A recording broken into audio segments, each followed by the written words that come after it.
its words and its actions to send a warning to the U.S. tonight.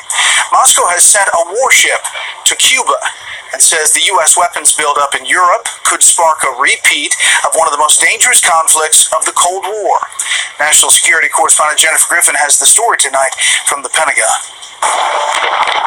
The new state-of-the-art Russian warship received a warm welcome after pulling into Havana Harbor, just 90 miles from Florida, occupying a berth which until a recent travel ban was filled by American tourist cruise ships. This is a clear show of force by Russia. Russia's deputy foreign minister warned of a new Cuban missile crisis if the U.S. chooses to deploy missiles back to Europe after the Trump administration said it plans to pull out of a landmark nuclear arms treaty. Quote, "We could find ourselves in a situation where we have a rocket crisis close not just to the crisis of the 1980s, but close to the Caribbean crisis." The Russians are basically launching a big propaganda campaign at this time, claiming that the United States is acting in a provocative fashion, which is simply not true. The arrival in Call halal Yahweh, Bahashim Yahweh Shai, Bahashim Rakah Kodash.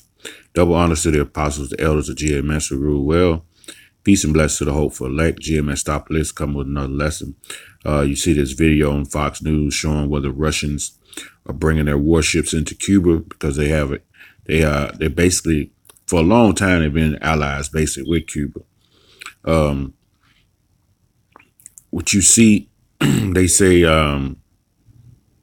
what you see is a chess move by Yahweh Bashem Yahweh Shai, and which is closer to the ushering in of World War III, which when World War III comes, it will be the salvation of the elect of Israel. I'm going to show you here in Ezekiel 38 chapter. You go to Ezekiel 38 and start at 2.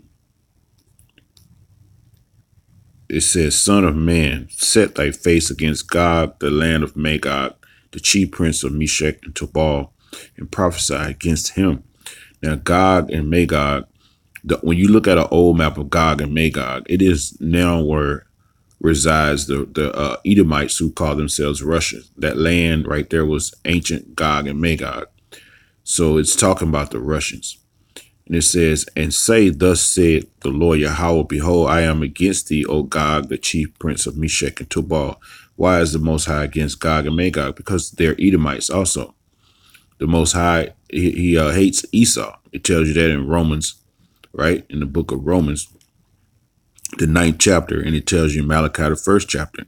So wherever you Edomites are, the Lord he hates you. He detests you, man. So this is one of the reasons it says he's against Gog and Magog, because residing there now are Edomites, man. It says, "I will turn thee back and put hooks in thy jaws, and I will bring them forth what? To the battle." This is him with that hook in their jaw, because he's having these Russians bring their warships into Cuba, which is near Florida, which is right off the coast, man. And these warships are capable of launching nuclear missiles, man. So, any wrong move, and they can just take out the whole eastern seaboard and southeast, man. But it's a move being made by Yahweh Bashem Yahweh Shai. It's a chess move being made by him. He said that he will put hooks. When you put hooks in the jaws of something, what you're doing, when that hook is in that jaw, you can lead it the way you go. If you ever fished before and you hook a fish, that fish is going to fight. But when you turn that reel a certain way, you're and reel him in, you're pulling him in. He has to succumb to what that hook being, whatever that hook wants him to go. So the Lord said he will put hooks into thy jaws and bring you forth to the battle. And this is what you're seeing. That's symbolic of that hook being put in the jaws of Russia to bring that warship in. The Lord is having them bring it closer and closer to the shores of America. He says, "And I will bring thee forth in all thine army, horses and horsemen, and all thine clothed with all sorts of armor, even great company with bucklers and shields, and all of them handling swords. Persia, Ethiopia, and Libya with them all with shield and helmet.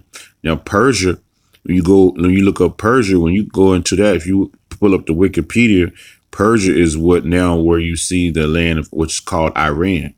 That name was changed to Iran in 1935. So Persia is a main player. Iran being a main player in this ending World War III. Ethiopia and Libya, right? You Hamites. In Magog and Gog is Russia. So it was a video surfaced a couple of days ago where Trump said he was going to basically try to pull out troops out of Afghanistan, but leave intelligence there. Right. And the reason why he's going to pull out troops in Afghanistan, because why? You're going to need all your troops in the Armageddon in the Middle East, the war that's coming. You're going to need all your troops for the future battle that's about to approach you, man. You're going to need all your troops for that. It says Gomer and all his bands in his house of Togomar of the north quarter and all his bands and many people with thee. Be thou prepared and prepare for thyself, thy and all thy company that are assembled unto thee, and be thou a guard unto them. And Russia's going to be a guard unto them, man. So when you go into Russia, it symbolizes of the bear, meaning defense. A bear has a stellar defense, man. So the Lord is going to use Russia to be the guard unto these other nations, man, in this coming war. And they're going to play a big part in the destruction of America, man. It's thermonuclear destruction in the coming days, man. You know, it says, after many days thou shalt be visited. In the latter years thou shalt come into the land that is brought back from the sword and is gathered out of many people against the mountains of Israel, which have been always wasted, but it is brought forth out of the nations, and they shall dwell safely, all of them. So, after this war, the Lord is gonna save the elect of Israel, and after this destruction of America, man, it's gonna be all good, man. Pursuing the Revelations 21, you know, being brought back down from the heavens, man. That new rulership, Esau's ruler. The Lord is using you. When you read in is it Isaiah? Is it Isaiah 19:19 or Ezekiel 19:19? Let's try Isaiah first.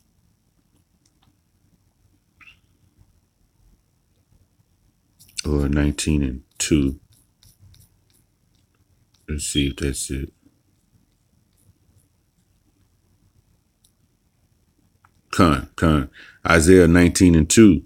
And I will set the Egyptians against the Egyptians, and they shall fight every one against his brother, and every one against his neighbor, city against city, and kingdom against kingdom.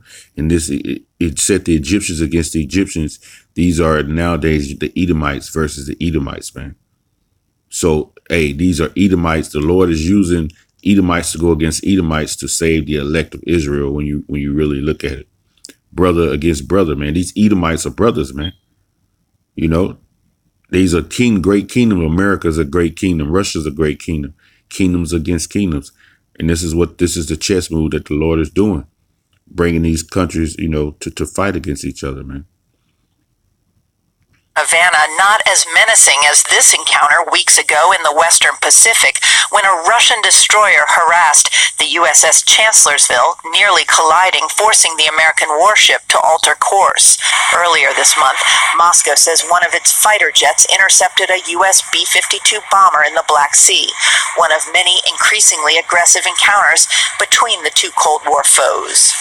Back in Havana, the arrival of the Admiral Gorshkov, a new class of Russian frigate armed with cruise missiles, signals Russia's intention to project power. Russia's show and tell comes in the wake of a 10,000 NATO troop month-long war game exercise on Russia's doorstep in the Baltic Sea involving 50 Allied warships, and as the Pentagon announced plans to add new low-yield nuclear weapons to ballistic missile submarines, a response to Russia's threat to use limited nuclear weapons on the battlefield. President Trump's new acting defense secretary Mark Esper flew to NATO headquarters today, his second day on the job, for meetings about Russia and to build an alliance against Iran. Brett? to build an alliance against Iran, but Russia gonna fool y'all, man. Russia's in league with them. This is Joel 3:9. Proclaim ye this among the Gentiles. Prepare war. Wake up the mighty men, and let the men of war draw near. Let them come up. Hey, and that's what's going on, man. The Lord is putting those hooks in the Russians' jaw.